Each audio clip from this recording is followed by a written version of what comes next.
Bueno, pues muy buenas tardes a todos. Retomamos ya el debate en estas jornadas de seguridad y defensa, en esta cuarta y última sesión de esta primera jornada. Para empezar, agradezco a los organizadores, a la Asociación de Periodistas Europeos, con su presidente Miguel Ángel Aguilar, también al Ministerio de Defensa, a los patrocinadores por la confianza. Yo soy Pablo Morán, soy el jefe de Internacional en la cadena SER. Llegué a la sección pues 3 meses antes del inicio de la invasión de Ucrania, así que comparto con ustedes el trabajo de estos últimos 5 años, las mismas preguntas, las mismas inquietudes y la misma preocupación por la situación global que nos ha traído hasta aquí, hasta preguntarnos, como lo estamos haciendo, quiénes son nuestros verdaderos aliados y qué o quiénes representan actualmente nuestras amenazas. Ahora queremos focalizar el debate en una cuestión importante, que es la dignidad de la Unión Europea y algo que a mí me parece esencial, que es el respeto que se deben guardar los aliados o que se espera que guarden, ¿no? Que se guarden los aliados. Y desde luego que, ustedes lo saben, no parece que estemos en el mejor momento, en un momento para sacar pecho Europa, ¿no? En este sentido, sobre todo por las arremetidas de Estados Unidos y cómo la administración Trump está reformulando la relación transatlántica. Tenemos muchos ejemplos, ¿no? Para dar cuenta de ello. La principal es la intervención del vicepresidente J.D. Vance hace algo más de un año en la conferencia de Múnich. Desde entonces, todas las apreciaciones, todas las arremetidas de la administración Trump pues nos están dejando en shock, paralizados, moviéndonos en un espacio entre la perplejidad, la indignación y la preocupación, sin saber muy bien si Europa está respondiendo bien, ¿no? ante esta situación. Ya veremos, por ejemplo, cómo se le da esta tarde al secretario general de la OTAN, que, como sabéis, está en las próximas horas en el despacho Oval, visitando a Donald Trump 2 semanas antes de la cumbre de la Alianza y con todo lo que rodea, ¿no? A esta fecha, que es el enfado de la administración Trump por cómo los aliados han dado la espalda a su campaña en la OTAN y lo que siguió después, ¿no? Que es esos anuncios de Estados Unidos sobre sus intenciones de rebajar el compromiso de defensa de Europa. La pregunta o que vamos a abrir a partir de ahora es la que les estoy diciendo. Si estamos reaccionando bien, ¿dónde está el equilibrio justo entre la emoción y el raciocinio en la que Europa debe moverse para salir airosa, ¿no? de esta situación actual y de estas afrentas de Trump? Y lo vamos a debatir todo con este panel de invitados que me acompañan. Ana Botella Gómez es presidenta de la Asociación Atlántica y exsecretaria de Estado de Seguridad. Alfonso Dastis es ministro de Exteriores, Carlota Spar, que es subdirectora del Instituto Internacional de Investigación para la Paz de Estocolmo, el SIPRI, y Ana Sroka, que es exembajadora de Polonia en España y titular de la Cátedra de Ciberseguridad en el ámbito social, empresarial y de defensa en la Universidad San Pablo CEU. Os agradezco a las 4 vuestra presencia. Os animo a participar y en una primera intervención a ver si conseguimos despertar a todos los asistentes después de la comida. Y quiero empezar abriendo el debate por algo que a mí en particular no deja de asombrarme, y es que estemos o que tengamos que analizar o hablar sobre el respeto que se presupone entre 2 países o 2 áreas o 2 regiones que se suponen aliadas. ¿Cuánto se están degradando las relaciones internacionales para que hayamos llegado hasta aquí? Vamos a empezar, por ejemplo, con las 2 personas que han podido tener más una implicación más reciente en estos ámbitos, ¿no? Que son las relaciones internacionales, como son la señora Ana Botella y el exministro Dastis. Ana, podemos empezar contigo. ¿Tanto se han degradado las relaciones internacionales? Muchísimas gracias. Buenas tardes. Estamos en un horario interesante, por decirlo de alguna manera. Pues, en primer lugar, de verdad que quería agradecer a Miguel Ángel Aguilar, que fue el que me escribió la carta de invitación, y en general a la Asociación de Periodistas Europeos por esta tarea tan encomiable que hacen de mantener, sobre todo de mantener en el tiempo esta actividad. Todos, bueno, ya atesoramos unos años y llevamos nuestra vida como una mochila, con lo cual sí que me gustaría indicarles que de las cosas que yo haya podido hacer en mi vida, sí que tengo especial empeño en sacar para esta intervención lo que es la experiencia parlamentaria, lo que ha sido la vivencia de estar varios años en el Congreso, aparte de como miembro de las comisiones relacionadas con la seguridad, defensa, interior, seguridad nacional, sobre todo la experiencia de haber compartido con parlamentarios de otros países las vivencias de estos años apasionantes, con la Asamblea Parlamentaria de la OTAN y con la Conferencia de Seguridad Europea, que es la Política Exterior de Seguridad Común, la PESC, que siempre hacemos la broma de que no es algo relacionado con la agricultura, que es algo relacionado con la seguridad y la defensa. Las preguntas. ¿Se está ganando Europa el respeto de quien fue su principal aliado? ¿Debería Europa planificar su defensa futura sin Estados Unidos y fuera de la OTAN? Pues de entrada, a las dos, en mi opinión, no. No, porque los países, yo creo que nosotros no nos estamos ganando el respeto suficientemente. Somos nosotros los que primero tenemos que plantear el respeto hacia nosotros mismos como europeos. No nos lo estamos ganando de dentro, no lo podemos proyectar hacia afuera y no debemos quedarnos fuera de la OTAN, de entrada. El respeto, yo entiendo que no es algo que te tienen que otorgar, sino que te lo tienes que conquistar por ti mismo. Y haciendo algo de spoiler también de lo que voy a ir diciendo, en el ámbito de la seguridad y la defensa, Europa no puede pretender ahora ponerse méritos de algo que ha sido una política desarrollada a paso muy lento a lo largo de todo este tiempo. A ver, tiene su explicación, porque la Unión Europea no se creó realmente como para instrumentar una política de defensa. De hecho, en el año 49 se crea la OTAN, en el año 57 se crea la Unión Europea. Ya teníamos una política de defensa que la mayoría de los países europeos fueron sumando a través de la OTAN. Pero no soy pesimista. Si le damos la vuelta a la pregunta, reformulándola, para mí podría ser: ¿puede Europa transformar la quiebra de confianza que estamos sufriendo con Estados Unidos en una estrategia propia de responsabilidad sobre la defensa, de madurez geopolítica y sin romper con la Alianza Atlántica, defender nuestros intereses como europeos? Y ahí mi respuesta es que sí. Podemos hacer ambas cosas. Podemos integrar las políticas europeas hacia una Europa de la defensa, que es algo que ya no me voy a entretener porque hemos visto a lo largo de la mañana, y reforzar ese pilar europeo de la OTAN, porque no hay divergencia, hay una convergencia de intereses. Y sobre todo algo muy importante, hemos de pensar en los ciudadanos, hemos de pensar que estamos en riguroso directo y hemos de pensar y no perder de vista que el principal interés es la defensa de nuestras sociedades y de nuestros ciudadanos, con lo cual, si nos marcamos un cambio de estrategia, si queremos recuperar esa competencia estratégica y de la defensa europea, hemos de hacerlo en un tiempo. Y ese tiempo, lo decía también muy bien el GEMA de esta mañana, requiere una planificación.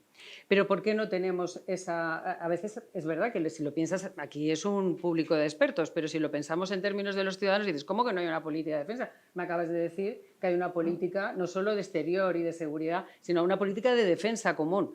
Una política de defensa común que es de todo menos defensa común, realmente. Porque lo que hace, lo dijo muy gráficamente el alto representante Borrell, dijo: la política de seguridad y defensa europea no es una alianza militar, no es un instrumento de defensa común, no es un instrumento de defensa colectiva, es un instrumento de la política exterior de la Unión Europea. Y aunque parezca casi una broma, si no fuera por la seriedad de lo que tratamos, resulta que los europeos durante todos estos años, después de la Segunda Guerra Mundial, nos unimos para neutralizar futuras guerras y hemos hecho de todo menos prepararnos en términos de lo que es la Unión Europea para defendernos de una guerra. Lo hemos descansado en la OTAN. Entonces, si ahora mismo lo planteamos como un problema, pues tendremos cambiado ese chip que poner el remedio. La política común, aparte llevamos casi, no sé, yo diría toda nuestra historia, 70 años de retraso, porque hemos tenido en toda esta etapa tenemos ahora, por primera vez en el año 24, un comisario de defensa, cosa que muchos de los militares que estáis en la sala sabríais que, bueno, hay un comité militar, hemos tenido un consejo político de seguridad y defensa, sin embargo no había. En plena guerra de Ucrania, la Unión Europea no se había planteado, no hizo ningún cambio en su gobierno de tener un comisario de defensa. Es más, el control parlamentario de la situación se llevaba a través de la Comisión de Exteriores del Parlamento Europeo. No había una comisión de defensa, había una subcomisión que se reúne menos veces, que tiene menos medios, etc. Y hasta ahora no tenemos una formación del Consejo de la Unión Europea en formato defensa. La defensa siempre ha estado supeditada, subordinada. Tenemos un ministro de Asuntos Exteriores, no me meteré con los de exteriores, pero yo hablo desde la defensa. Entonces, la defensa siempre no es la hermana pequeña porque es el instrumento de poder, evidentemente, pero sí que en términos de política pública sí que ha quedado como en un segundo nivel y que hemos puesto al lado bueno de las cosas, que son los de exteriores, relaciones internacionales, a que lleven los asuntos. Y ya si la cosa se complica ya vendrán los de defensa. Cuando se ha visto que con la guerra en Ucrania la defensa se puso sobre la mesa de una manera inmediata. Entonces es una dependencia estructural e histórica, con lo cual ahora que, y vuelvo a citar a Borrell, porque es que ha sido el gran defensor de la posición geopolítica en los últimos 5 años de la Unión Europea. Si tú quieres ser un actor geopolítico, te tienen que reconocer como tal. ¿Y cómo te van a reconocer como tal si ante la fuerza de tus valores no tienes una fuerza de poder que manifestar, no para utilizarla, pero sí como un instrumento de disuasión? Con lo cual, para responder de alguna manera a las exigencias que nos está planteando los actuales desafíos que hemos comentado a lo largo de la mañana, necesita la Unión Europea cambiar si queremos ser respetados como actores. ¿Cuál es el desafío? Dices, bueno, hablamos mucho de desafíos, también alguien preguntaba, bueno, es que Rusia a lo mejor no es tan mala, es que a lo mejor las amenazas no son tan grandes, es que España está muy alejada del frente. No, es que somos Europa en su conjunto. No podemos, es una seguridad compartida y son desafíos compartidos. Y muchos de ellos nos pueden venir, seamos españoles, portugueses, italianos, lo está aprendiendo Italia recientemente con los envites también que le estaban dando ahora últimamente.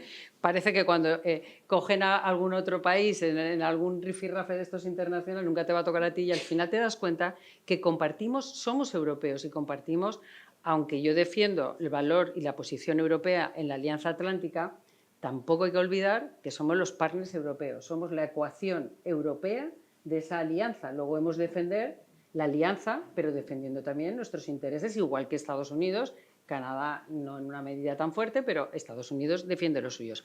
¿Qué amenaza tenemos? Pues tenemos la tormenta perfecta en nuestras cabezas. Tenemos el doble desafío que yo de alguna manera le he llamado la doble amenaza conexa, porque es que están entrelazadas, que es la mayor agresión de Rusia y la desconexión del mayor aliado, que es Estados Unidos. Y sobre esas dos grandes envites nos viene también el envite tercero, que es el cambio y la mutación que está sufriendo un orden internacional más competitivo, menos multilateral, más impredecible, más incertidumbre.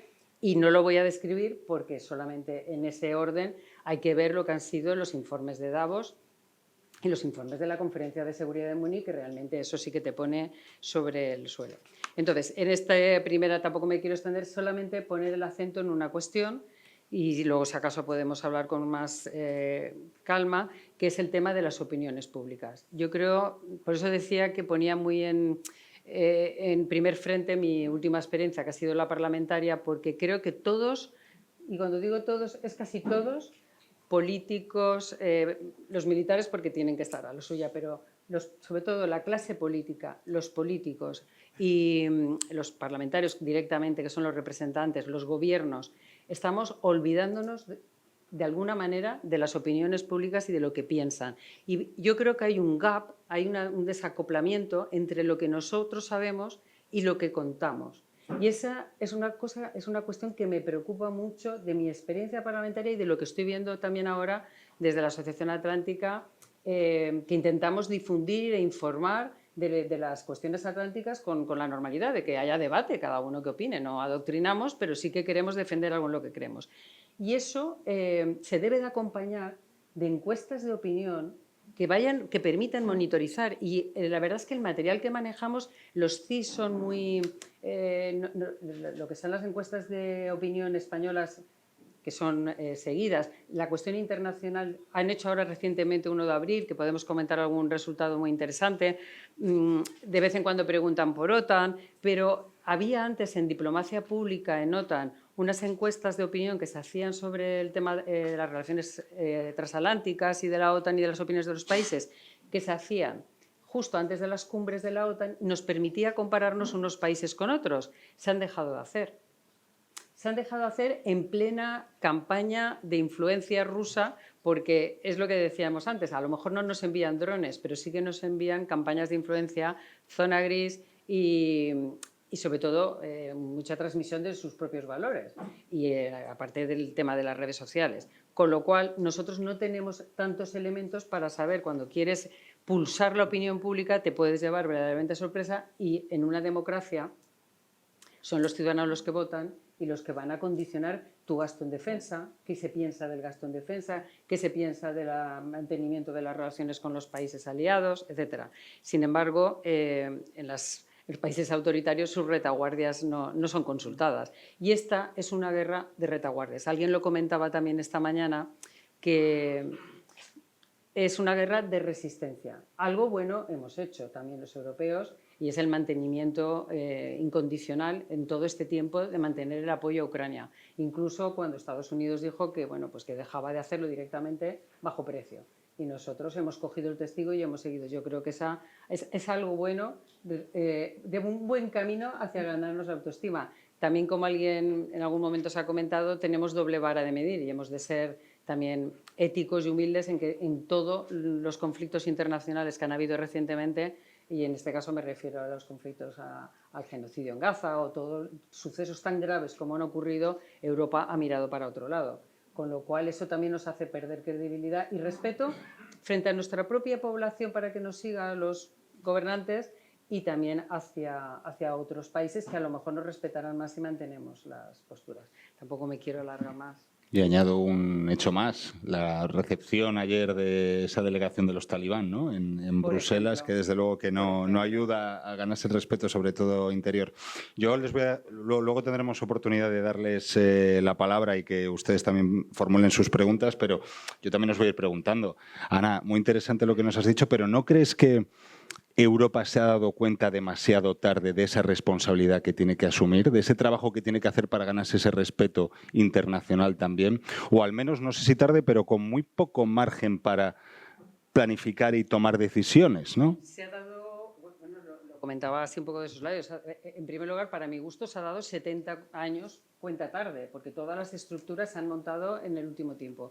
Y luego, encima, no tenemos realmente una planificación, o no una planificación, una estrategia convencida, y entramos, que ese es un peligro, entramos en colisión unas instituciones con otras. Cuando salió la señora, y no es por criticar a nadie, esto es un análisis objetivo y riguroso, ni soy partidaria más de la Comisión que del Consejo, ni del Consejo que de la Comisión, pero te das cuenta de la falta de preparación que tenemos en estas cosas y de la competencia en la que entran ellos, porque cuando se hizo el plan REARM, que pronunció la señora von der Leyen, presidenta de la Comisión, 800.000 millones, que empezó por REARME, asustó a todo el mundo y acabó ya en un plan de preparación, que me parece una palabra muy acertada, porque hay que prepararse y hay que preparar a la sociedad.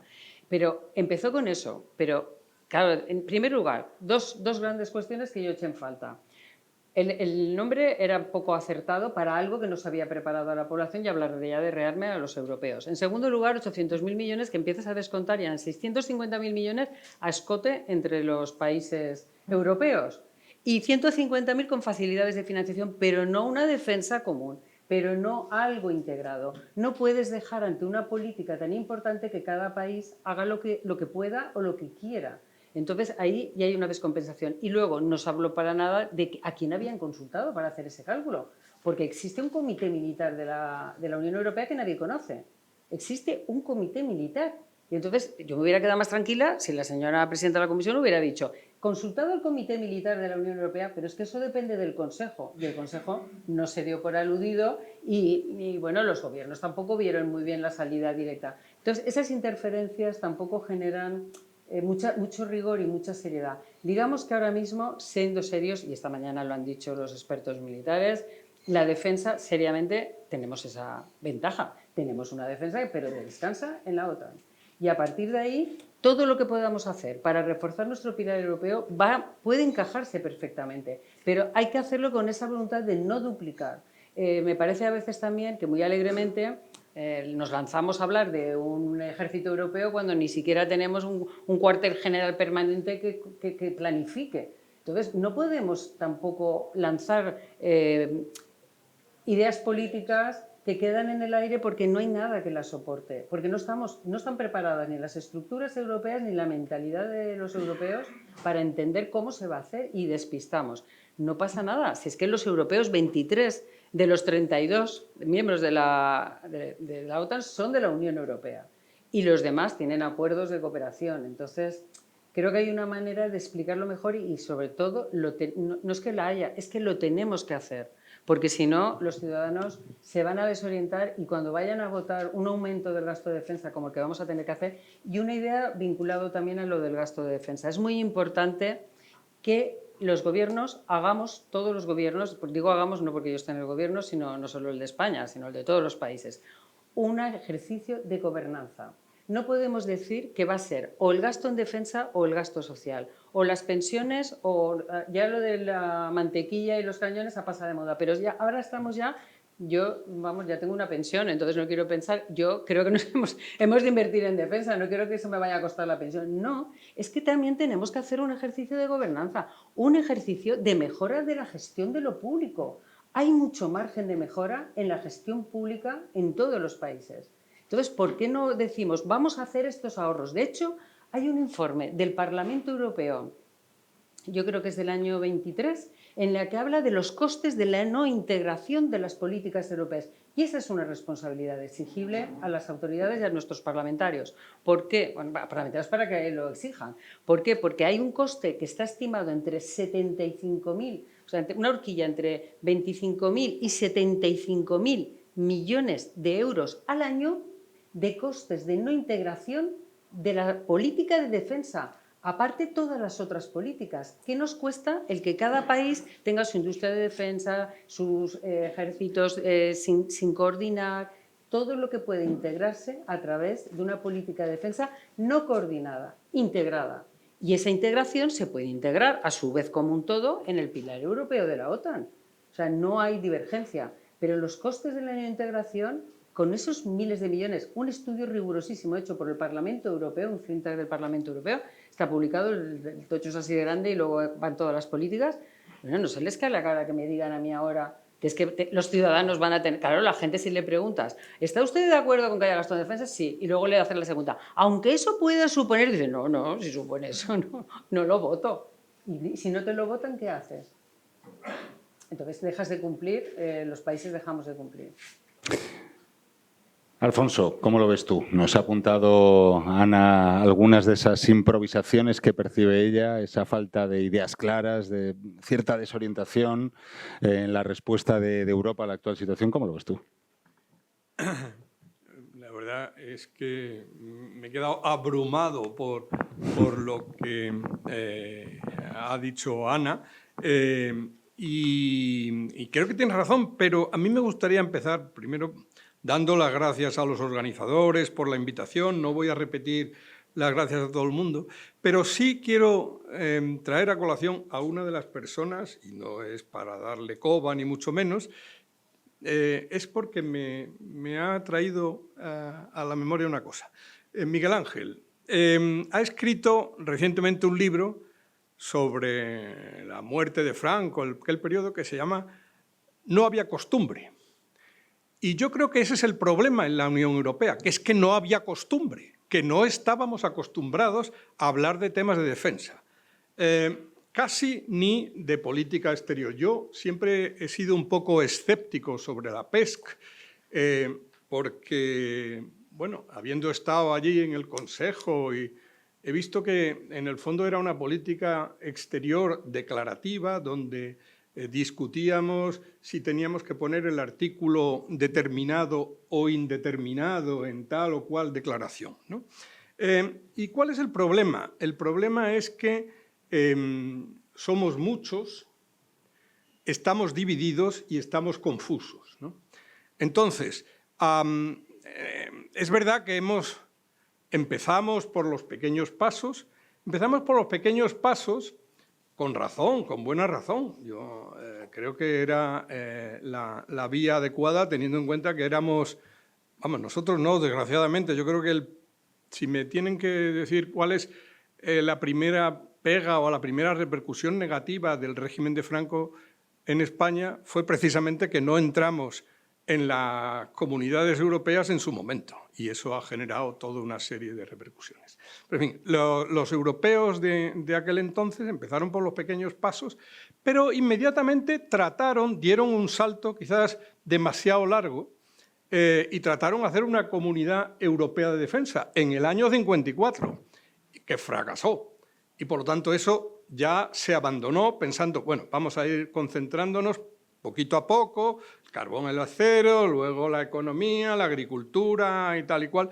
Y entonces no había costumbre de hablar de temas de defensa. Nos encontramos de repente con que nuestro principal aliado y al que habíamos subcontratado nuestra seguridad, nos da un portazo. No nos da un portazo. Esta mañana todo el mundo de los que ha participado en una muy interesante mesa redonda antes ha dicho que los americanos se van a ir. Eso creo yo y eso espero yo. Pero razones para la duda han dado, ¿no? Groenlandia, Canadá, en fin, la falta de ningún tipo de comunicación en Irán, sus acciones en América Latina. Esta mañana también se hablaba de la OTAN ampliada, tal y cual. Los americanos han dicho que en América Latina de OTAN no quieren nada, que ya se ocupan ellos y que la doctrina Monroe o Donroe o lo que sea. Entonces, Europa se ha encontrado con que se le ha venido el mundo abajo y ha tenido, y yo creo que puede ser beneficioso para Europa, que tiene que empezar a ocuparse de estas cosas, ¿no?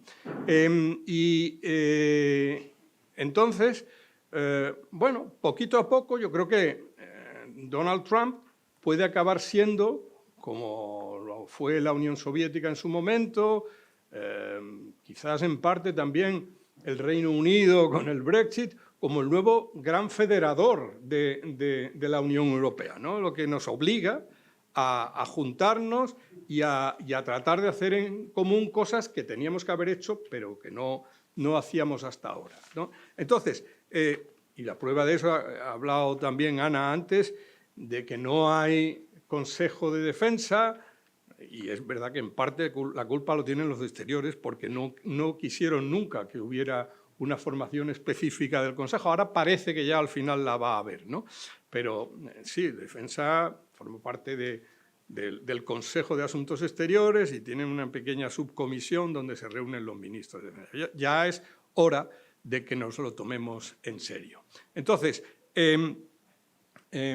¿estamos avanzando? ¿No estamos avanzando? Bueno, estamos dando pasos hacia adelante y hacia atrás. Esta mañana el almirante, el Segen-Pol, decía que Europa está dando pasos más grandes, pero que está siendo, ahora das pasos hacia atrás cuando antes no los dabas. Yo creo que con la situación europea uno se puede, en fin, puede caer presa de la desesperanza, como con lo que ha pasado con el avión de combate, ¿no? Pero yo creo que poco a poco la Unión Europea se está dando cuenta que tiene que tomar en sus propias manos la responsabilidad de la defensa. Y yo quiero ser optimista. Quiero ser optimista porque hablabas antes del respeto. Yo creo que Donald Trump, desde luego, no le tiene ningún respeto a Europa. Yo creo que Donald Trump lo que preferiría, como lo han preferido siempre los rusos y ciertamente lo defiende Putin, etcétera, es que la Unión Europea casi se desintegre y tratar con cada uno de nosotros, ¿no? Que es mucho más fácil, porque antes decía eso de que somos muchos y divididos, ¿no? Yo creo que poco a poco vamos avanzando y poco a poco nos vamos a ganar el respeto de los americanos y de los demás. Yo también formaba parte, yo cuando los rusos invadieron Ucrania no daba un duro por los ucranianos, ¿no? Y estoy asombrado, y no daba un duro por los ucranianos, y eso todo el respeto y todo el reconocimiento a Ucrania, pero también tampoco por el mantenimiento de la cohesión europea. Y se ha mantenido de una manera asombrosa, incluso a costa de haber tenido que negociar con un personaje particular, pero que ya no está en el Consejo Europeo, en el Consejo, que es el Víctor Orbán, ¿no? Y hay otros, pero no es lo mismo. El grado de digamos, control que el checo o el eslovaco puedan tener sobre su país no es el mismo, ¿no? Con lo cual yo creo que ese riesgo, si no ha desaparecido, se ha minimizado bastante. Entonces, yo espero que la Unión Europea poco a poco se vaya ganando ese respeto, vaya avanzando. Confío en que no haya que enfrentarse a ninguna crisis mayor antes de... Esta mañana se ha hablado tanto, ¿no?, del plazo necesario para asegurar nuestra defensa, y yo espero que lo acortemos y que poco a poco nos vayamos dando cuenta. ¿Cuál será esa Europa? Que ese es el otro problema. Definitivamente la Unión Europea, ella sola o en su totalidad, no. Y este es otro problema interesante, ¿no? Somos 27, hay algunos que son neutrales y no están, y bueno, incluso los que estamos dentro, los no neutrales, los que estamos en la OTAN, pues tenemos una percepción diferente de la amenaza. Pero sobre todo tenemos que contar con gente que no está en la Unión Europea, pero que es imprescindible, el Reino Unido esta mañana, todo se ha dicho, ¿no? Noruega, Turquía, etcétera. Por lo tanto, va a haber que crear constelaciones diferentes, más reducidas, ad hoc, etcétera, pero Europa se tiene que dar cuenta que nuestra futura defensa y nuestra seguridad depende de nosotros mismos, y ya era hora. Ya era hora. Eso te iba a preguntar, porque me decías, Europa se ha encontrado con esta situación, ¿no? Pero ¿no crees también que no ha querido ver algunas de las señales que hemos tenido en los últimos años? Yo creo que ya incluso la administración Obama ya expresó su preferencia por el Indo-Pacífico, ¿no?, frente a Europa. ¿Aquí no hemos sabido interpretar esas señales, Alfonso? ¿Qué ha pasado exactamente? No hemos sabido o no hemos querido. Sí, claro. En el 2007 Putin, en el 2011 Obama. Desde hace muchos años se está hablando del cambio del pivote hacia el Indo-Pacífico. Pero bueno, como en la realidad estábamos todos encantados, vivíamos en un mundo que no nos amenazaba, hasta que, ¿qué ha pasado? Es súper manido hablar de la cita de Jean Monnet, de que Europa se hace a través de las crisis. Bien, en este caso está también muy claro, ¿no? Ocurre la invasión de Ucrania y Europa se vuelve a encontrar con la guerra en su territorio. Y entonces se da cuenta de que el mundo empieza a cambiar y que ya no es como Europa quiere. Este no es un tema para ahora, pero es un tema al que yo creo que hay que darle vuelta a todas estas discusiones sobre si el orden internacional ha desaparecido, si está en transición, si estamos cambiando el paradigma. Yo creo que no hay tanto. El orden internacional que existe desde el 45 sigue ahí.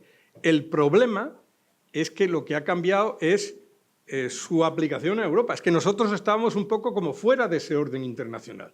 Nosotros vivíamos en una Arcadia feliz, donde no había guerra y todos los valores, los derechos y tal y cual, y de repente nos hemos tenido que empezar a defender, ¿no? Y entonces, pues a la fuerza ahorcan, ¿no? Ahora realmente nos lo estamos empezando a tomar en serio.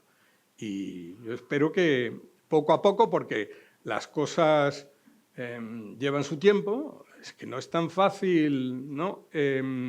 Estados que se creen soberanos, ¿no? Poner las cosas en común, comprar munición en común, los ejércitos, etcétera.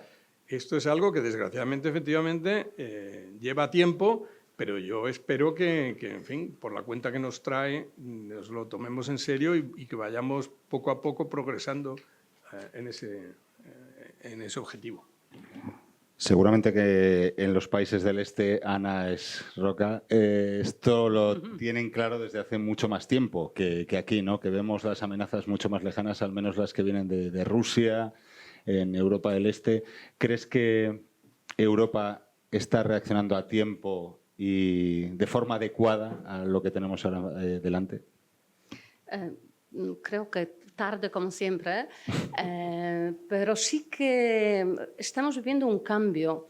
Si analizamos cómo ha evolucionado la política de defensa de la Unión Europea, yo creo que estamos en cuarta fase. La primera fase era la que ha mencionado Alfonso, el fracaso total en 53 de SET. La segunda fase era la sustitución atlántica, ¿no? Hemos dejado que Estados Unidos nos sirve como nuestro protector, ¿no? La tercera fase creo que empezó en Maastricht y realmente había unos grandes avances en la política de seguridad que han sido consolidados por Lisboa. No quiero hablar más porque ahora me voy a poner en el papel de catedrática, es muy aburrido, lo sé, así que voy a elegir otro papel más analítico. Entonces, ahora estamos en cuarta fase, yo creo, esa es mi opinión. En cuarta fase donde tenemos brújula estratégica, donde tenemos el rearme de Europa, aunque Ana, tú lo has criticado, pero para mí es un gran avance. Rearme Europa es un gran avance porque es como una revolución silenciosa, como siempre hace la Unión Europea, de modo como hace la Comisión Europea, porque realmente es el niño de la Comisión Europea. Entonces, ¿qué hace la Comisión Europea con el plan de rearme? Realmente quiero crear el tejido industrial de defensa. Porque para participar en SAFE hay que llegar a un acuerdo entre empresas de diferentes países de la Unión Europea. El dinero hay que... el primer año, hay excepciones el primer año donde vamos a limpiar nuestros almacenes, ¿no? Pero luego, los otros 2 años, realmente vamos a tener que crear los consorcios, vamos a tener que crear un tejido industrial de defensa en Europa. Y no solamente entre las empresas más grandes, porque no hay tantas en Europa, hay muchísimo dinero en esto. Entonces van a entrar también las empresas medianas, quizás startups no, pero sí que va a haber, vamos a comprar unos de otros, porque ¿qué problema tenemos ahora? Compramos de Estados Unidos. Entonces, yo creo que es el plan maravilloso, un poco maquiavélico, como siempre hace la Comisión Europea y la Unión Europea, ¿no?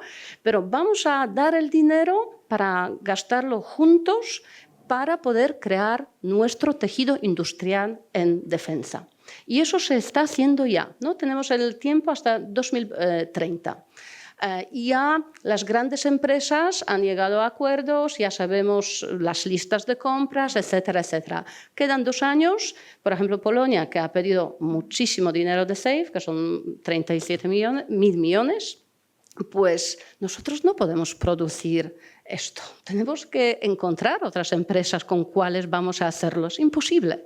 Entonces vamos a tener que comprar y no vamos a poder comprar de Estados Unidos porque ya está claro, porque están fuera de SAFE. Entonces yo creo que sí que hay un plan en la Unión Europea, pero un plan silencioso. ¿Por qué? Porque hay siempre el problema con soberanidad, que los países miembros no quieren dejar su parte de soberanidad. Entonces, como siempre, la Unión Europea se hace por la puerta detrás, ¿no? Igual que lo que se hizo con el Tratado de Lisboa. No ha entrado el Tratado Constitucional, donde se llamó el Ministerio de Asuntos Exteriores. Pues no tenemos el Ministerio de Asuntos Exteriores, pero tenemos algo muy parecido, porque se hizo de otra manera. Entonces, ese es el método de la Unión Europea para poder avanzar, porque al final los políticos rinden cuentas a sus votantes en sus países. Entonces, y siempre cuando estamos en las elecciones europeas nos damos cuenta que no hay temas de la Unión Europea, que todos los temas son internos. Entonces, igual pasa ahora, ¿no? Que la defensa es un tema de seguridad nacional, por supuesto. Sin embargo, hay que compartir este tema, porque no hay otra, porque yo creo que sí que estamos empezando a elaborar un plan B en Europa. Y quizás esto se siente mucho más en la flanca del este. Yo soy polaca y nosotros, por supuesto que tenemos la guerra en la frontera, tenemos drones rusos en nuestro territorio, estamos tan cerca, igual Finlandia, países bálticos y también países nórdicos. Entonces, la pregunta es para nosotros. Yo justo ayer volví de Varsovia muy tarde y antes de venir pues quedé con mi familia, con mi abuela, y mi abuela me dice: mira, ha llegado un libro a mi casa donde hay las vías de evacuación cuando nos atacan los rusos. Y yo como, ¿cómo? Pues eso es otra narrativa, ¿no? Nosotros vivimos en otra situación completamente distinta que aquí en España no se siente. Pero no somos solo en Polonia, es Rumanía, son países bálticos y los países nórdicos. Entonces, hace poco he leído un estudio. ¿Cuáles países estarían listos en luchar desde el día 1? ¿Qué significa esto? Si nos atacan, pues porque es la gran pregunta. Nos estamos preparando, ¿no? Entonces, ¿cuánto tiempo vamos a necesitar para responder si alguien nos ataca, ¿no? Entonces, claramente la respuesta era que solamente estos países que he mencionado estarían listos para defenderse, ni siquiera responder, ¿no? Para defenderse.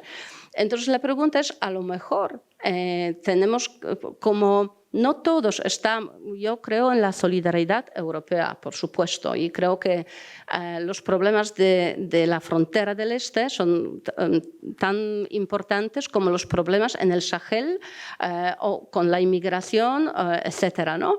Pero tenemos la situación geopolítica que tenemos. Entonces, yo entiendo que los países que están más expuestos a posible invasión del este, pues estén más preparados. Entonces sí que a lo mejor tenemos que pensar sobre 2 velocidades o varias velocidades también en el tema de defensa. Quizás esa es la respuesta, ¿no? Que nos rearmemos todos juntos y creamos una política de defensa común, sin embargo, que estemos preparados, los que estamos más cerca, para una reacción más rápida. Y quizás esa es la respuesta. Yo soy catedrática de ciencias políticas y no de ejército, así que tampoco puedo hablar sobre esos temas de modo muy profundo. Ana, pero todo esto que nos estás diciendo nos conecta con lo que nos explicaba tu tocaya, la importancia del factor de la opinión pública. Por lo que nos estás diciendo, obviamente, y por razones obvias, las sociedades de Europa del Este pues están mucho más concienciadas con esto, ¿no? ¿Cómo crees que se puede mejorar la comunicación en la opinión pública aquí, en esta parte de Europa, para en fin, construir este rearme, ¿no? que todos estáis apuntando es tan necesario. Pero yo preparándome hoy para esta conferencia, pues saqué los datos de Eurobarómetro para ver cuál es el apoyo de las sociedades de los países miembros de la Unión Europea. Y lo que me sorprendió, que es el apoyo a la política de seguridad de la UE, en España es súper alta. Lo más alto es en Alemania, 90%, ¿no? Y luego los países del este, y pues tenemos menos confianza las sociedades de los países del este. ¿Por qué? Porque para nosotros Estados Unidos sigue siendo el garante, porque hemos tenido una historia de la Segunda Guerra Mundial donde hemos tenido hemos tenido acuerdos con Francia, con Gran Bretaña, que cuando entraron los alemanes, pues nadie nos ayudó. Entonces, hemos perdido la confianza en los Estados europeos. Por lo tanto, para Polonia y otros países del este, entrar en la OTAN era casi tan importante como entrar en la Unión Europea. Porque sabíamos que ya no nos van a atacar, ¿no? Y además Alemania también está dentro, nuestro enemigo. Entonces hay un cambio de geopolítica en todo esto.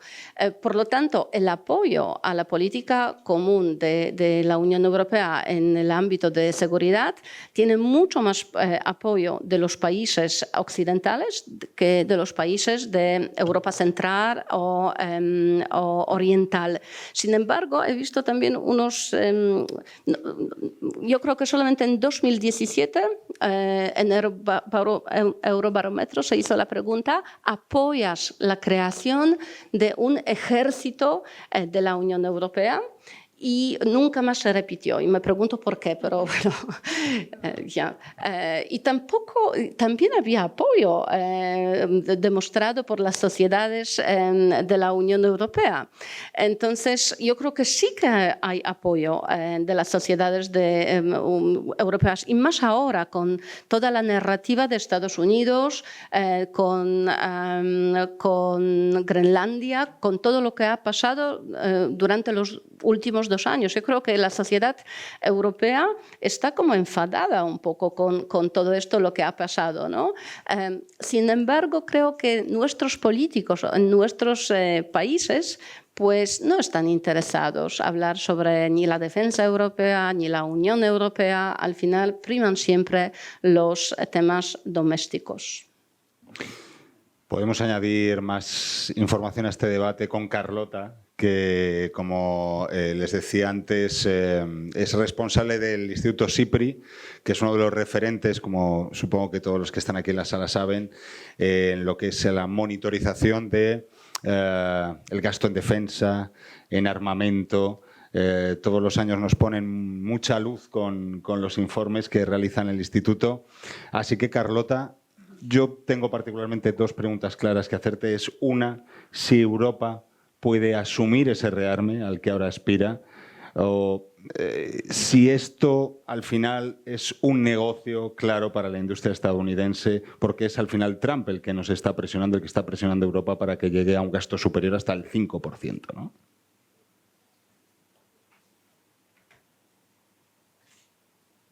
Sorry, so I will be the only non-Spanish speaker here, I guess, during the coming days. So if anyone needs to go and pick up the earphones, please feel free to do so. Actually, before I get into your questions, I would like, first of all, to thank you for having invited me.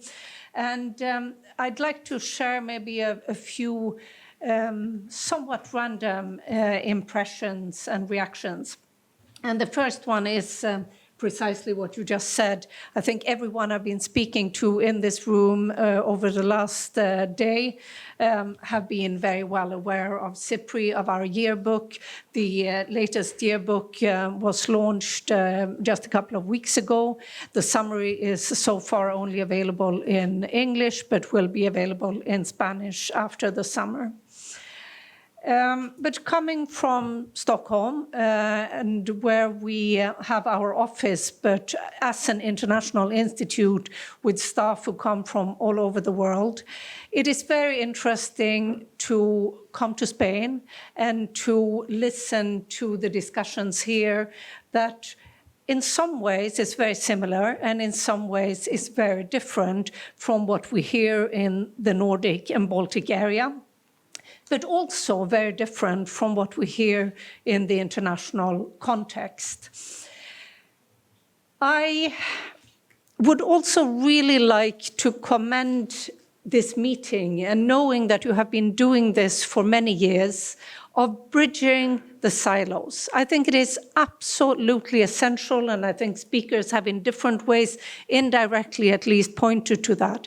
The importance of military and media coming together, but also politicians, academia, civil society. I think one of the great challenges and problems that we have is that we're all speaking different languages and we don't necessarily always understand each other's languages, and we need sometimes the interpreters. And talking about interpreters, I want to give a great credit to the fantastic interpreters you have here today. So thank you to those of you sitting back in the booths.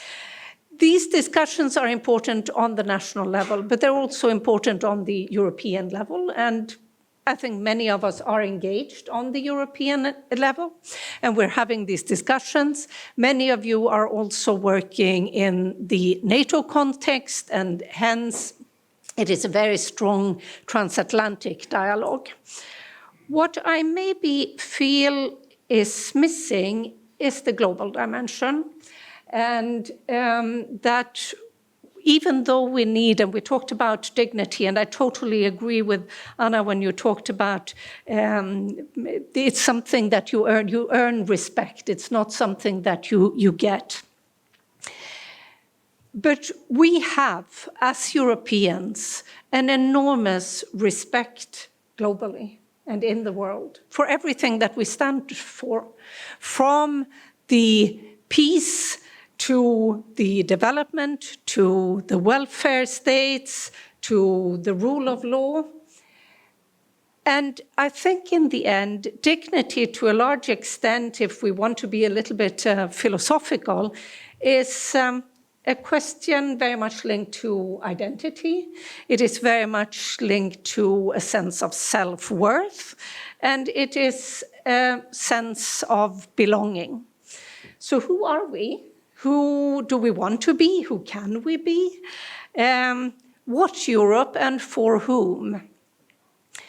So while I think it's totally natural in the situation that we are in, that we talk in terms of how do we gain respect, how do we keep respect in our relations, in our transatlantic relations, I think it is equally important that we actually look at the rest of the world.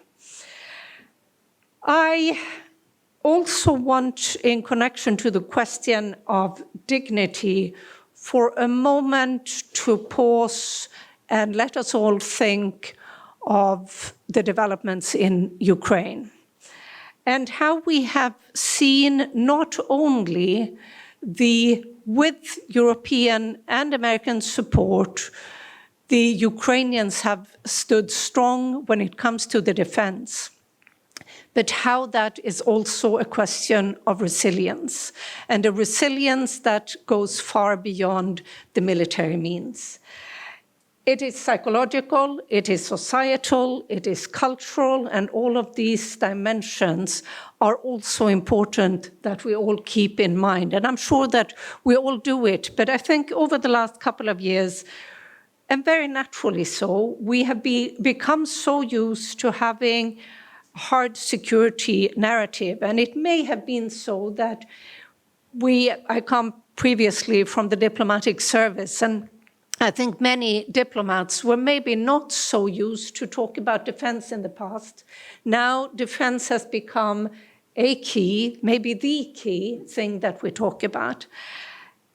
It is absolutely natural. And we, of course, as everyone has been raising during the day, we need to look at how we build a defense and how we work on the rearmament of Europe. But we also need to recognize that many of the threats that we are seeing are non-military threats.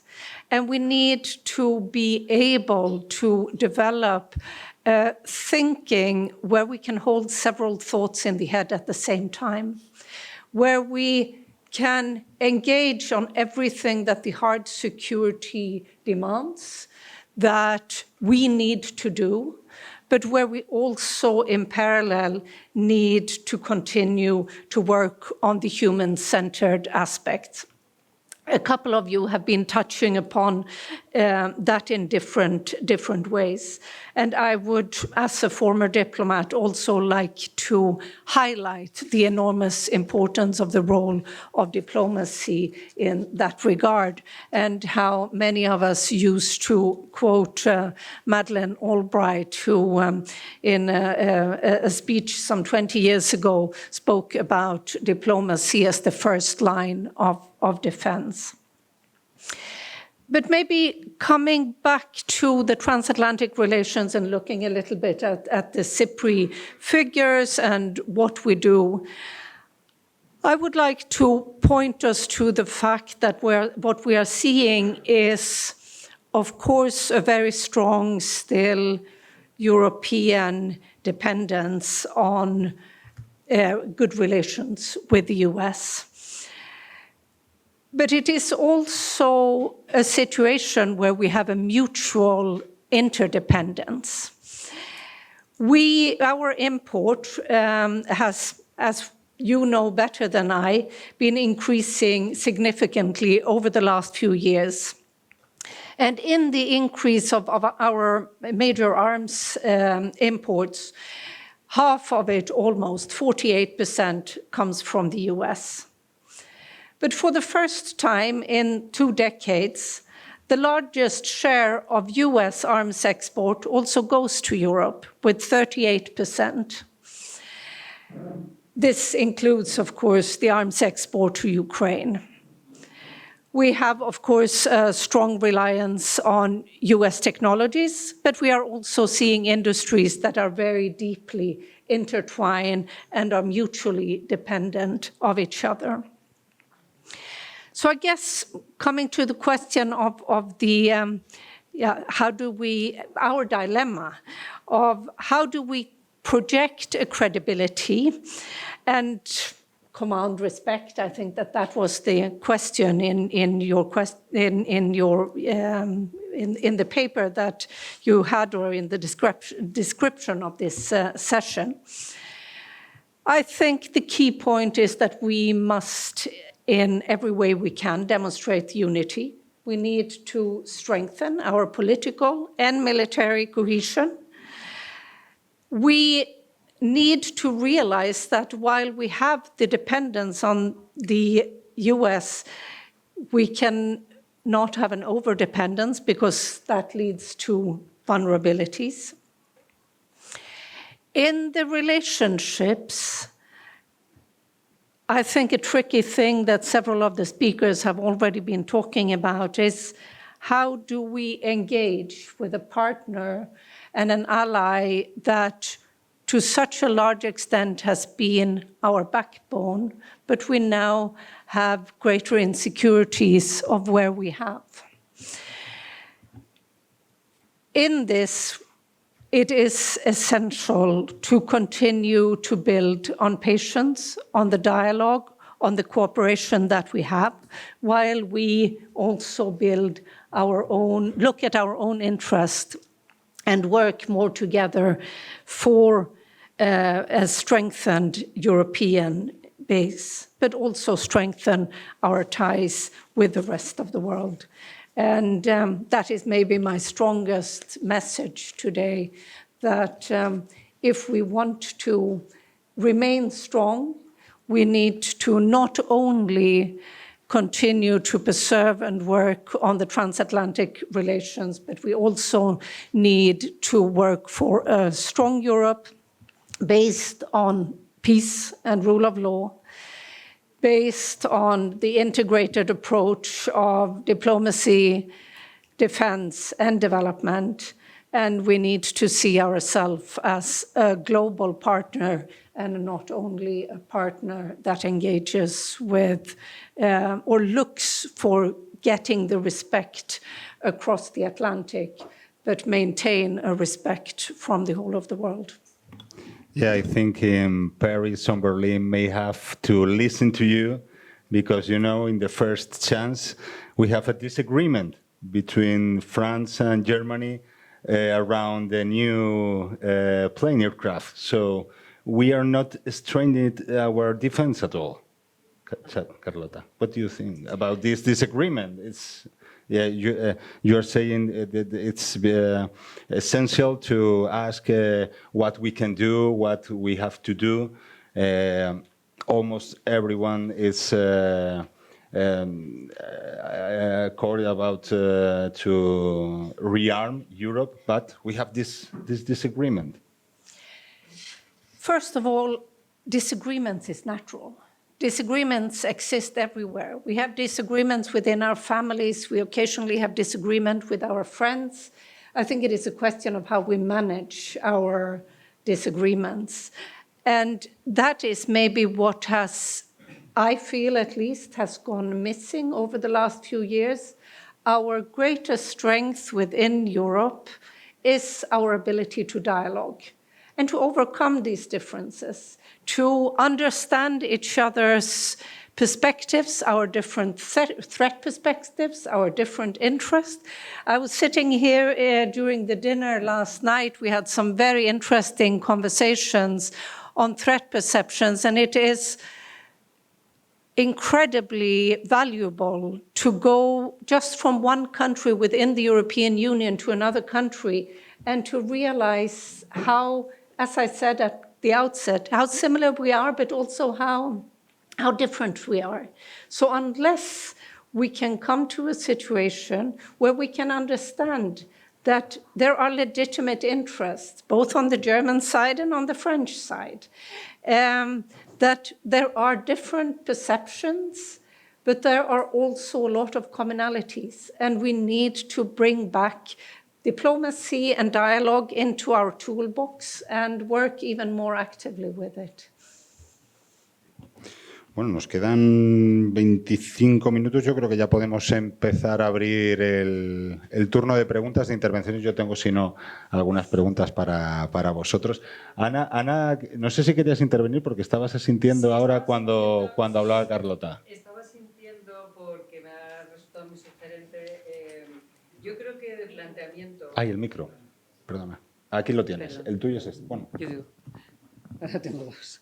Yo creo que de planteamiento estamos de acuerdo. Lo que pasa es que a veces, gajes del oficio, los que hemos trabajado en temas de seguridad vemos siempre antes los problemas y las dificultades. A la diplomacia ves siempre a lo que podemos alcanzar y en el ámbito de la seguridad ves la amenaza, ves la dificultad de la amenaza y cómo la tienes que trabajar. Entonces aquí me pregunto si no nos va a costar más, a ver, es un elemento de exposición, si no nos, exagerando, no nos va a costar más unirnos realmente los europeos, lo que necesitamos unirnos, renunciando a esta soberanía propia para conseguir integrarla en una defensa común, en una defensa integrada, una política integrada de defensa, que la relación que tenemos que aclarar o que mantener con Estados Unidos, que es un partner muy diferente, pues un aliado del otro lado del Atlántico, que decían que era, me ha gustado mucho antes lo que dijo el general, que era una alianza, una costilla, algo como una costilla nuestra que había salido Estados Unidos, o sea, que es carne de nuestra carne, pero nos cuesta mucho entenderles y nos cuesta bastante más relacionarnos. Y sin embargo, nosotros aquí es que no nos ponemos de acuerdo. De hecho, estaba ahora repescándolo porque es una cosa que siempre recuerdo. La finalidad de la OTAN, cuando se crea la OTAN, todos pensamos en el tema de frenar a los soviéticos. Esa es la primera medida. Pero había una triple finalidad y está en la historia de la OTAN. O sea, todas las historias que vean y colgado en la página web. Frenar el expansionismo soviético era la primera. Promover la integración europea, fomentando la unidad frente a tendencias nacionalistas. O sea, estaban en el año 49 ya entre las tres, luego generar una seguridad colectiva. Pero es que cuando Estados Unidos vino a ayudar a Europa en aquel momento y vio el panorama de desunión, dijo, me tengo que quedar un tiempo porque estos, si no, vuelven a las andadas. Ese factor yo creo que es reconocible. La presencia americana en el ámbito de la defensa y la seguridad, no nuestra soberanía, nos ha ayudado.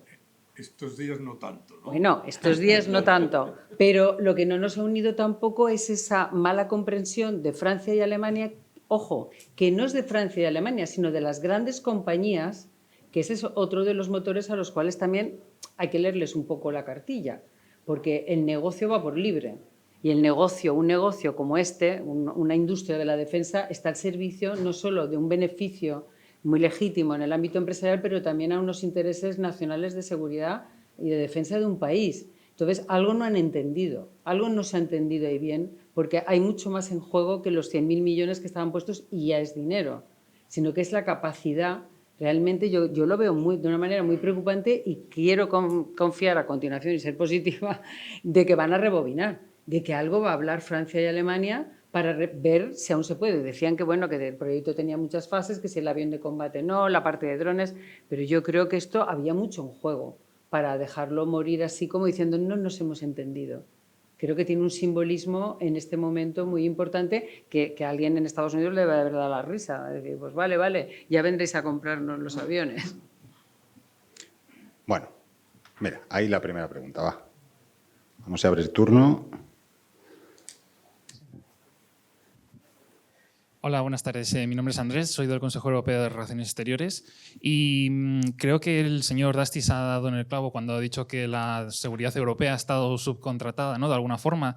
Y la política de Donald Trump lo que nos ha provocado es darnos cuenta que hemos externalizado de alguna forma los servicios de seguridad de Europa a un agente externo y en este caso pues con un gobierno cambiante que ha derivado en preguntarnos el por qué hemos externalizado esta seguridad y si es posible de alguna forma traerla de nuevo. Entonces, cuando uno empieza a estudiar las preferencias nacionales de esos estados, ve que hay una clara disparidad en la percepción de las amenazas y en ello hay una gran parte, como decía la señora Botella, con el tema de la geografía es totalmente relevante. Entonces, mi pregunta es, ¿cómo de alguna forma aunar de nuevo esas estrategias, estas culturas estratégicas que son de algún modo dispares en algunos puntos? And I also have a question for Carlota, which I'm interested in more data about the aggregated spending on some member states in the future,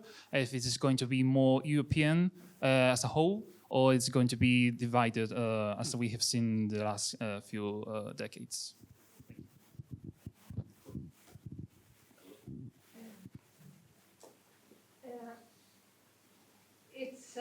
It wasn't entirely easy to. Sorry, it wasn't entirely easy to follow the first part of your. So if I could just ask you to. Yeah, I was asking about more data of your provision of aggregated spending of the member states in defense, if it's going to be more divided or more European in the future. I must say that, first of all, this is not my personal area of expertise. So I think actually I passed that question, and I'm very happy to direct you to some of our experts. Y otra pregunta era, perdona, ¿para quién era la otra pregunta? Para Dastis, para el ministro. Bueno, el comentario. Bueno, Entendido que no, para ti. sí. Yo creo que es difícil, ¿no?, aunar las percepciones o homogeneizarlas de alguna manera. Yo creo que las percepciones,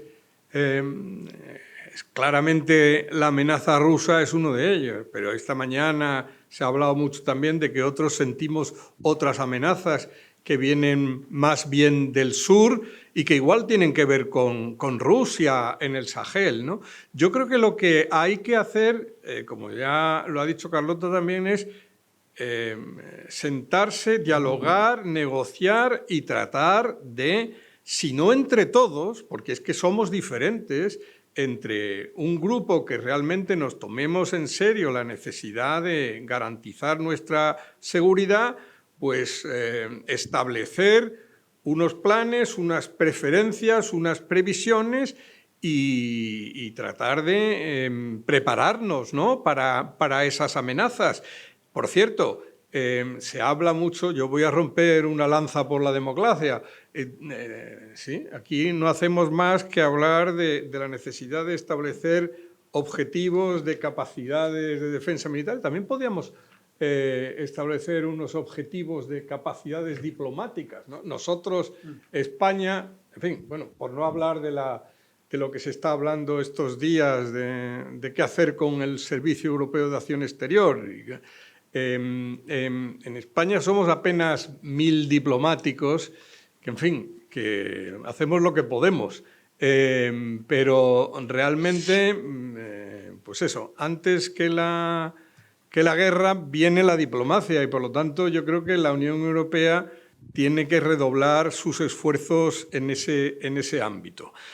Y otra cosa importante es ser consistentes, que tiene otra vez que ver con lo difícil que es ponernos de acuerdo, aunque al final siempre lo conseguimos más o menos, como diría, por aplicar la máxima de Churchill que recordaba antes Pedro.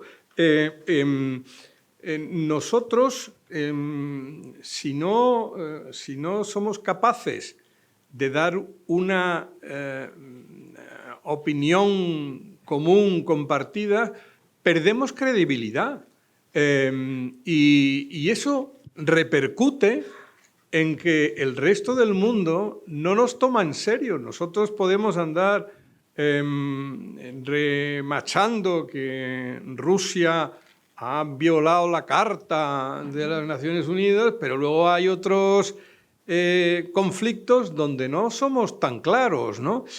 Y eso, bueno, luego tiene sus repercusiones. No sé si está aquí ahora ya Catarina, se llamaba, esta mañana del German Marshall Fund. Alemania, por primera vez en muchos años, ha sido derrotada en unas elecciones al Consejo de Seguridad de Naciones Unidas. Y yo creo que mucho tiene que ver con la percepción del resto del mundo, del que a veces nos olvidamos, sobre lo serios que somos a la hora de defender la Carta de las Naciones Unidas, etcétera, en unos contextos y no en otros, ¿no? O sea que yo creo que tenemos que hacer un esfuerzo, pero en mi opinión no nos queda más remedio si queremos ser algo en el mundo, ¿no? La doble vara de medir, ¿no?, que se habla mucho, sobre todo desde el sur, para reprochar efectivamente la posición de Europa en determinados conflictos. ¿Más intervenciones? ¿Quién más se anima? Por ahí. Fran Sevilla, está por ahí, que seguro que tiene alguna pregunta interesante. Hola, buenas tardes. Soy Fran Sevilla, periodista de Radio Televisión Española. La mesa redonda está concebida como puede ser el futuro de la Unión Europea ante las nuevas amenazas que están surgiendo, etcétera. Pero me ha parecido que falta una reflexión de los ponentes sobre los propios problemas internos, las propias amenazas internas de la Unión Europea. Hemos vivido algo muy evidente en el caso de la guerra contra Ucrania, de la invasión rusa, por la actitud del ex primer ministro húngaro, Viktor Orbán.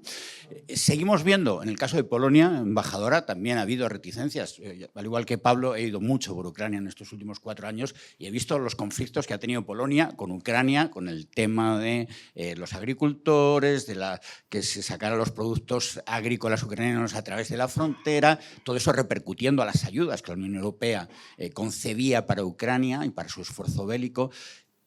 ¿Cuáles son esas amenazas? ¿No detectan ustedes que también dentro, y bueno, y ahora que vamos a entrar en un periodo electoral, parece ser que Italia pronto, en el Reino Unido vamos a ver cómo evoluciona la situación, en Francia también, el año próximo, y ese auge de los movimientos de ultraderecha o hipernacionalistas que en muchos casos cuestionan también a la propia Unión Europea. ¿Cómo ven ustedes esa amenaza desde dentro, ¿no? Más allá de las amenazas evidentes que hay desde fuera? Gracias. Pues venga, Ana, empieza tú. Sí, nuestra relación con Ucrania es muy complicada, aunque hemos sido el país que más ha ayudado en Ucrania desde que empezó la guerra, pero tenemos nuestros problemas históricos. Y no es solamente sobre agricultura, ahora hay otro tema tema histórico, que los presidentes han devuelto las medallas hace 2 o 3 días y el presidente de Ucrania que tenía que estar hoy en Gdańsk no va a estar. Así que sí, tenemos varios problemas con memoria histórica, lo podemos, y también con la economía, por supuesto. Y hoy se ha hablado mucho de Polonia, que el PIB polaco ha crecido muchísimo. Eso es también gracias a los ucranianos, ¿no? Porque hemos recibido 3 millones de ucranianos que realmente han costado mucho del presupuesto polaco, pero han nutrido nuestro mercado de trabajo. Entonces, nos hemos hecho más ricos también gracias a los trabajadores de Ucrania realmente. Pero la extrema derecha no habla sobre esto. La extrema derecha no dice esto, la extrema derecha dice que hay demasiados ucranianos en Polonia y eso está también relacionado con la guerra híbrida, lo que usted ha mencionado ahora.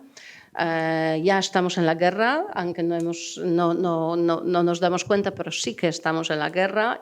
Estamos en la guerra sobre todo de la manipulación de la información. Y nosotros en Polonia lo sufrimos muchísimo en los medios en todos, sobre todo en Internet. Y también ahora no está muy claro porque hay este hate contra los ucranianos en Polonia. Si no está alimentado muchísimo por otras fuerzas. Entonces, y nosotros sentimos que estamos en la guerra híbrida, porque también hemos sufrido desde ya hace años el tema de la migración en la frontera con Bielorrusia, cuando el régimen de Lukashenko nos ha traído los sirios, afganos, con los aviones directos a la frontera polaca, ¿no? Entonces, sí que, aunque muchísimos pensamos que la guerra empieza cuando entren las tropas, pero no, la guerra ya está ahí, ¿no? Y la Unión Europea también tiene que plantar la cara contra esta guerra de la información que estamos viviendo todos y que cambia la mente de nuestros ciudadanos, ¿no? Y que aumenta los conflictos dentro de nuestros países entre diferentes grupos. Y seguro que el tema en Polonia yo creo que en tema de la migración en la Unión Europea es de los temas más fuertes, aparte de lo que tenemos ahora con la agresión rusa contra Ucrania, pero yo creo que el tema que puede deshacer la Unión Europea es realmente la inmigración, y si la Unión Europea no va a llegar a un acuerdo cómo manejar el tema de la migración, eso es el reto más grande realmente ahora mismo, junto con los temas de la seguridad que tenemos que resolver. Gracias. Carlota había pedido la palabra. Thank you. Yeah, building on some of those comments, and also as someone coming from outside and coming from a country that also is going into the election cycle. While there are differences between the different countries, I think we are overall in Europe seeing a growing polarization. So many of the elections that will take place will, of course, also take place against that backdrop, but also the backdrop of a growing sense of insecurity, partly due to the Russian invasion of Ukraine and the war, but also due to a large range of other issues. In Sweden, Ukraine is probably the only issue where there is not a political divide.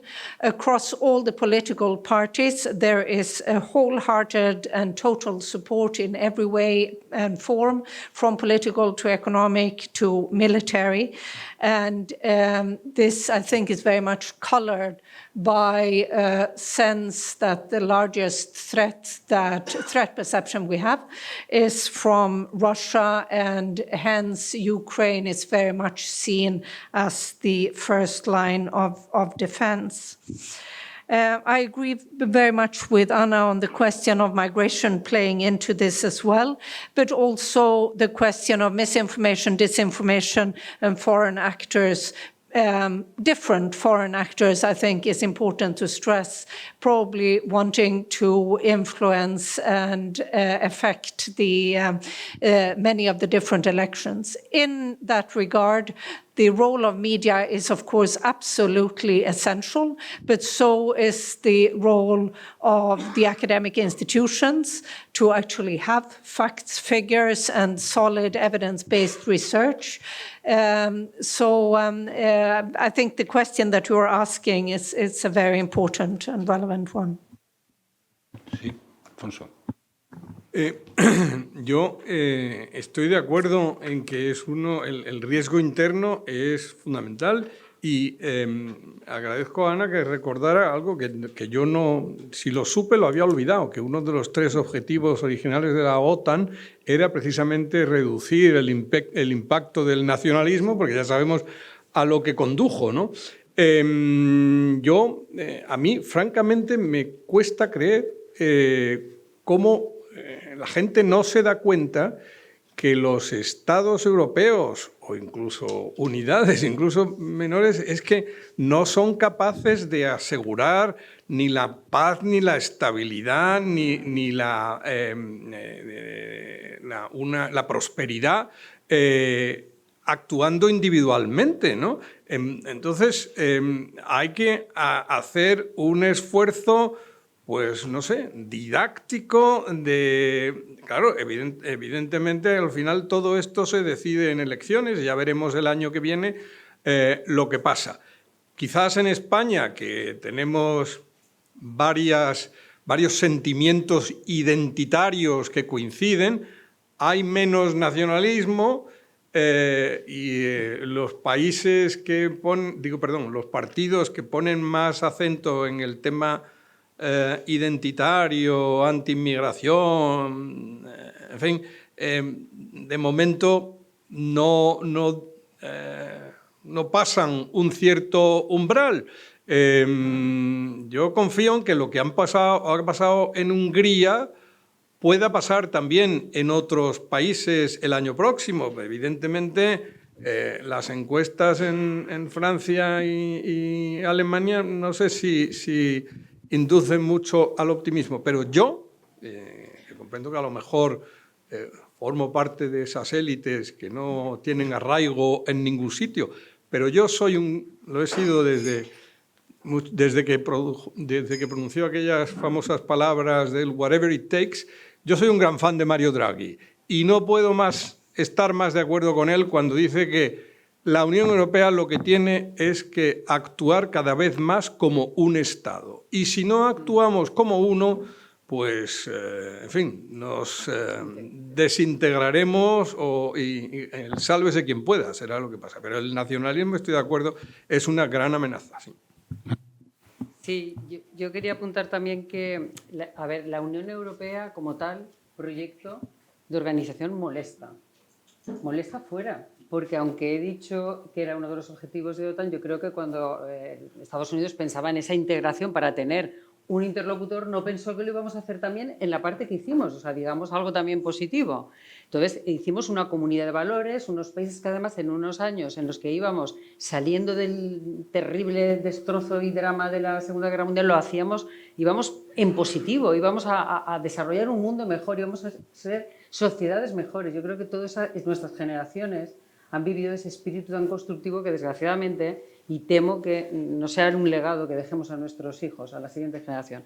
Pero dicho lo cual, si la Unión Europea molesta es porque algo hemos hecho bien. Entonces, con la pregunta que decías, Fran, yo creo que nosotros sí que tenemos que estar muy atentos al enemigo interior. Es verdad que en esta distribución de las competencias muchas veces o cae más en ciertos... está mal resuelto porque cae más en los departamentos de interior, seguridad interior, que en defensa, o va cayendo también más en seguridad nacional. Y de ahí también que esto que hace la Unión Europea, que es que reflexiona mucho y actúa poco frente a nuestros aliados americanos, que actúan mucho y a veces reflexionan menos, pues nosotros deberíamos de actuar más rápido y, cuando hablaba antes también de la gobernanza, integrar más todos esos ámbitos de seguridad y defensa en los gobiernos para que tengan una visión más de conjunto, porque la inmigración irregular es un problema que se puede llevar desde la defensa, desde las relaciones exteriores o desde los departamentos de interior, pero hay que ponerse de acuerdo. Incluso en la propia Comisión a veces las estructuras no están muy claras. Lo que sí que tenemos que tener claro es que si la Unión Europea molesta, pues tenemos que hacer es una buena señal de que es una plataforma útil para nuestros países y no solo conformarnos con ella. Creo que debemos, en las políticas que está sirviendo los 27, trabajar. El tema de la Comunidad Política Europea, que no lo hemos nombrado, pero creo que también es un ámbito muy potente que nos permitiría aunar más como dice su nombre, una Europa, toda la Europa posible en realidad. Cuando se reúnen los 45 miembros de la Comunidad Política Europea, nos estamos reuniendo toda Europa, excepto Rusia y Bielorrusia. Eso es algo que aún disgusta muchísimo más a Putin. A Estados Unidos no. Pero yo creo que Putin, alguna de las últimas veces que hubo una reunión, creo que fue en Albania, fue preciosa. Porque además hicieron los albaneses, que tienen unas ganas de unirse a la Unión Europea, hicieron toda la sesión como si fuera esto, en una reunión que tenía todo dibujos como de un jardín de infancia. Hicieron unas caricaturas de todos los líderes europeos, Macron, von der Leyen, de todos los de Pedro Sánchez, de todos, como si fueran niños. Entonces luego hicieron unas muñequitos, bueno, muñequitos no, era una animación del dibujo, que hablaban como si fueran niños, Starmer, tal. Entonces era como muy ingenuo, pero era una manera de decir, qué bien estamos si nos quitamos ese halo de extrema madurez que a veces tenemos y nos comportamos como personas, como niños, que nos aproximamos. Entonces, era un guiño curioso, pero esa Comunidad Política Europea, yo luego seguí algunas declaraciones que habían hecho por la parte rusa, había sentado, aparte de que nos habíamos ido ya muy al este, a Albania, pero molesta. Entonces, tenemos la propia Unión. Podemos crecer incluso más a la Comunidad Política Europea y podemos incluso descender más dentro en estas coaliciones, que yo no me gusta mucho lo de las coaliciones de voluntarios porque parece que es que en las estructuras que tenemos lo tenemos bastante. Pero sí que es verdad que la defensa, pensando en Schengen y pensando en el euro, la defensa quizá deba de ser ahora para los más decididos y los más dispuestos. Y entonces quizá pensar en una alianza más pequeña de gente ejemplarmente dispuestos a arriesgarse, porque todo tiene, y cara a las opiniones públicas y a los ciudadanos, hacer una unión de la defensa reducida dentro de la propia Unión para integrar realmente. Es decir, nosotros cuando tengamos que hablar de presupuesto de defensa hablaremos de esto, cuando tengamos que hablar de industria de defensa hablamos juntos, cuando tengamos que hablar de capacidades hablaremos juntos y luego nos relacionaremos con todos los demás. Pero esa capacidad de integrarse, alguien tiene que empezar a ponerla o no la conseguiremos. Pero no la conseguiremos y dudo, incluso como pilar europeo de la OTAN, si no damos pasos en vez de solo pensar. La pregunta de Fran es difícil de responder porque hay muchas cosas que no queremos ver y el tema de la inmigración irregular es una de ellas que Europa, pues en este caso yo creo que tampoco estamos siendo muy ejemplares porque es verdad que no puedes permitir que la inmigración irregular invada, no puedes permitir que el uso sea criminal, no puedes permitir que eso genere bandas de organizaciones criminales, pero tienes que dar una solución. Ahora, que esa solución sea, yo lo he visto en documentos, lo comentaba antes en el café, en la época que estaba en el Ministerio del Interior, en los JAI de Justicia Interior, había borradores ya, pues te estoy hablando antes del año 20, de campos de deportación. Y produce un poco de temor, porque en realidad no son personas que han delinquido, son personas que administrativamente han entrado de manera irregular y las tienes que sacar otra vez. Es un tema muy delicado para pensar que esas personas, por el solo hecho de haber tenido una entrada administrativa irregular, van a ir a parar prácticamente a la muerte si externalizamos esos campos, porque va a ser como lo que estamos viendo ahora en América del Sur.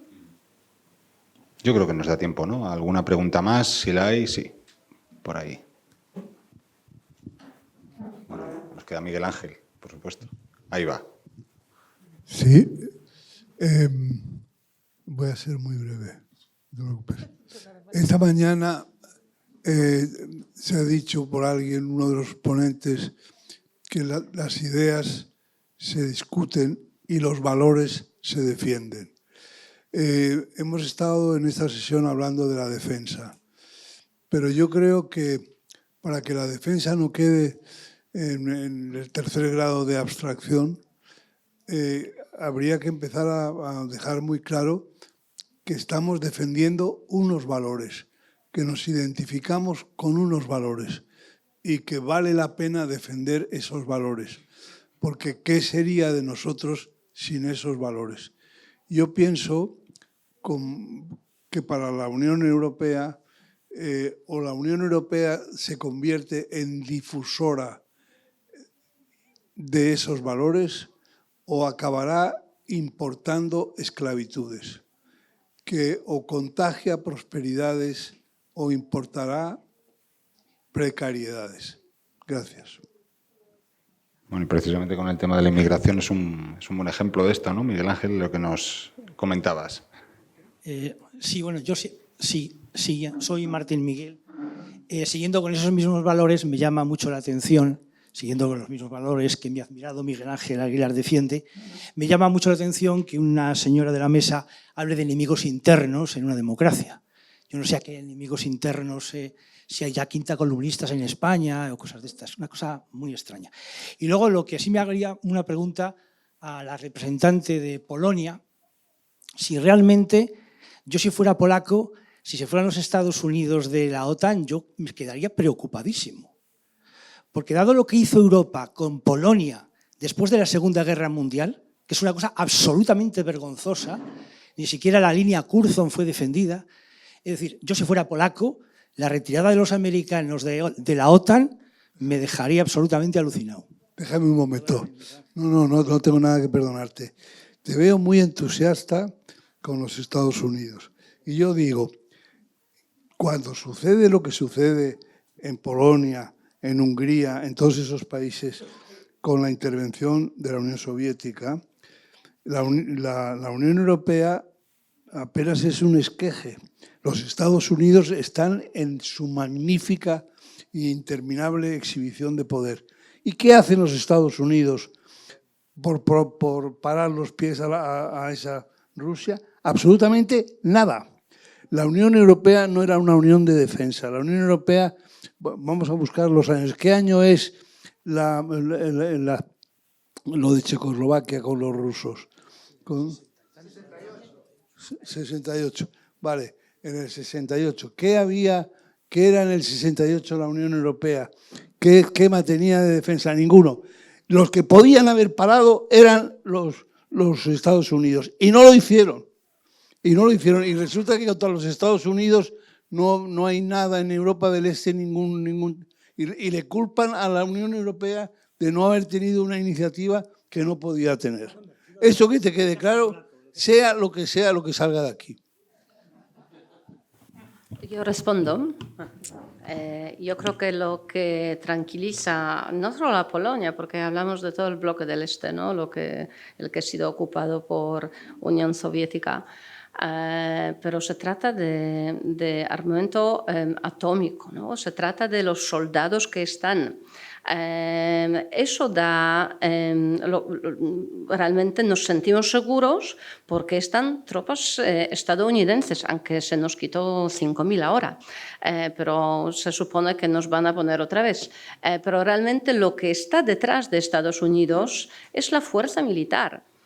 Y es el paraguas nuclear, ¿no? Porque nosotros seguimos pensando que Rusia puede usar o puede por lo menos chantajearnos con la arma nuclear o con las armas nucleares. Entonces nosotros seguimos teniendo el paraguas de Estados Unidos. Europa no lo tiene. Entonces sí, para nosotros Estados Unidos sigue siendo un garante de del paz, ¿no? De la paz para Europa del Este. Pero todo cambia. Yo creo que para todo el mundo Groenlandia ha sido un wake-up, ¿no? Hemos sentido todo que algo ha cambiado si nuestro socio nos quiere quitar una parte de un país europeo, ¿no? Entonces yo creo que todo cambia, pero Estados Unidos sigue siendo el garante para Europa del Este, sin duda, por la fuerza que tiene en esta región, por las tropas que tiene sobre todo en Alemania, pero no solamente en Alemania, y por el paraguas nuclear que nos da. Yo tenía, bueno, como ya estamos por terminar y para que alimente las discusiones en otros mañana y eso, sobre el tema de los valores. Yo no estoy tan seguro que la Unión Europea y Estados Unidos compartan los mismos valores, o por lo menos todos los valores. De manera que en el marco de la OTAN, evidentemente, en fin, la democracia y estas cosas, aunque ya se ha recordado que no todos los miembros de la OTAN son democracias plenas o incluso democracias. Pero yo, francamente, a mí me gustaría que los Estados Unidos compartieran más los valores de la Unión Europea. Por lo tanto, es otra razón más para, digamos, en caso de necesidad, y Miguel Ángel recordaba tiempos pasados, pero pueden ocurrir casos que en el futuro los Estados Unidos no quieran intervenir en una área, en un conflicto, y los europeos creamos que sí merece la pena intervenir, ¿no? Por lo tanto, yo creo que este es un tema sobre el que hay que seguir reflexionando. Bueno, el propio Ucrania, ¿no? Es un ejemplo, por ejemplo. Un momentito, Frank. Carlota quería intervenir. Un segundito, ahora te... Just very briefly on the question of values. It's, of course, an incredibly difficult question, and I think something that would deserve a conference of its own, both in terms of, are the values the same within the European Union? Are there even a difference between values in one region and another region? What are universal values and what are distinctly one specific country or region? I do, however, think that there are certain principles and key elements of values that we have agreed on the European Union being a peace project, on human rights, where we have been signing up to agreements and treaties, international humanitarian law, rule of law. I mean, the list could go on. A major problem that we're having now is, of course, where we have question marks that are being raised in the world on the applicability of the international rules-based order as we have known it. Alfonso, you already mentioned the question of perceived double standards, or double standards, depending on how one sees it, but something that definitely, I've spent most of my career in the Middle East and North Africa, and there has not been a single conversation over the last few years when we have not heard arguments that we apply different standards. So if we want to be credible, we also need to look at the values and the principles and the laws and regulations we have signed up to and apply them equally, independently of the context. No, por la referencia que se hacía al tema de la inmigración, que sin duda es uno de los grandes asuntos ahora mismo en la Unión Europea en general, en España en particular. Habría que hacer, desde luego, una reflexión. No hay soluciones fáciles, pero esa reflexión tiene que ser hacia los dos lados, que la mirada se dirija para los dos lados. Pongo sobre la mesa una frase del escritor suizo Max Frisch. Bien, es cierto que Suiza no pertenece a la Unión Europea, pero la frase sirve perfectamente para lo que está aconteciendo el día de hoy. La frase de Max Frisch era: pedimos manos de obra y llegaron seres humanos.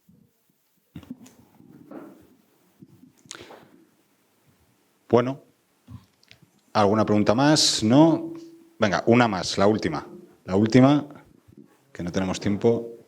Hola, soy Manuel Florentín, periodista jubilado, lo cual no significa retirado. Siguiendo un poco al hilo de la primera pregunta de Fran Sevilla, va la pregunta para Ana Roca, la embajadora. Siempre que hablamos en Europa Occidental de euroescepticismo, lo vinculamos a extrema derecha. Y eso lo extendemos a la antigua Europa del Este. No es el caso de Polonia, pero cuando hablamos de euroescepticismo y vemos el caso, por ejemplo, de Eslovaquia, son socialdemócratas, antiguos Partido Comunista. Si vemos Chequia, Babiš, excomunista y magnate socialdemócrata. Si vemos Bulgaria, son los antiguos comunistas, hoy socialistas, euroscépticos. Si vemos Eslovenia, el actual primer ministro, Janez Janša, ex socialdemócrata. Mi pregunta es, ¿los viejos comunistas hicieron de extrema derecha o el comunismo era de extrema derecha?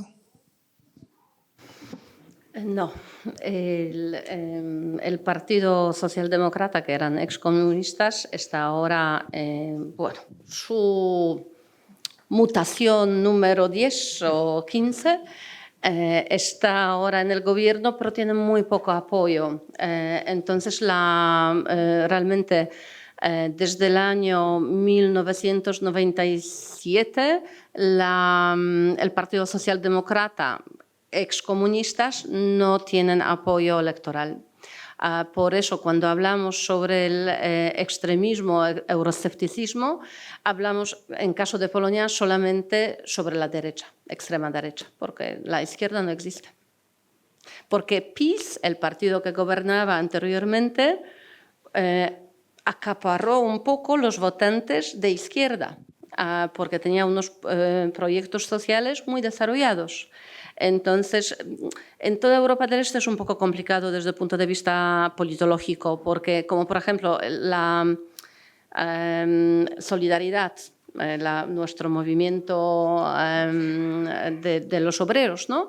Desde el punto de vista social era de izquierda, pero desde el punto de vista de valores era de derecha. Entonces, los Klevich en Europa del Este no funcionan del mismo modo como en Europa Occidental. En Europa del Este, por el comunismo, hay muchos movimientos que desde el punto de vista de valores son de liberales o incluso muy de derechas, pero sin embargo, si miramos los programas económicos, vemos que son más, se les puede colocar más a la izquierda y no es populismo. Es la herencia de unos sistemas comunistas, porque en Latinoamérica también lo encontramos, ¿no? Que tenemos este mix, que uno es de derechas, como Bolsonaro, pero en Europa del Este es diferente, es por la herencia comunista que hemos tenido. Por eso no tenemos euroscepticistas o euroscépticos en izquierda en Polonia. Gracias. Bueno. Pues vaya melón hemos abierto así para terminar, ¿no? Le dejamos las preguntas para mañana. El seminario continúa mañana. Muchísimas gracias a todos por la asistencia y, por supuesto, a nuestros 4 invitados por sus aportaciones.